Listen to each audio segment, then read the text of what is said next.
ஒரு அமைதியான ஊர். எல்லாரும் தூங்க தயாராகிக் கொண்டிருந்த நேரம் மெதுவாக போர் போர் என்று ஒரு சத்தம் கேட்டது. அது யார் தெரியுமா? பச்சை மோட்டார் சைக்கிள், கண்ணாடி போட்ட மஞ்சு பூனை. அவன் முன்னால் அமர்ந்திருந்தது அவன் நல்ல நண்பன்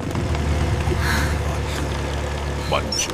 வேகமாக அவன் மெதுவாக சொன்னான், இரவு நேரம் யாரையும் பயப்பட வைக்க கூடாது.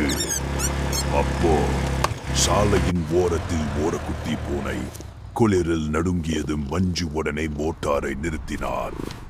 பயப்படாதே என்று அன்போடு சொன்னான்.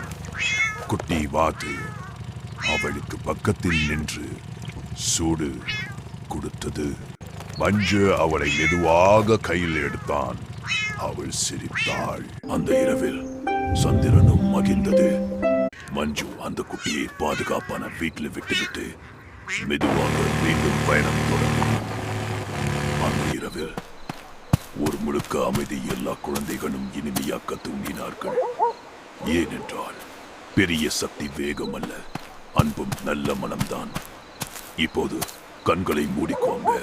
மஞ்சுவும் குட்டி வாத்தும் இன்னொரு நல்ல வேலை செய்ய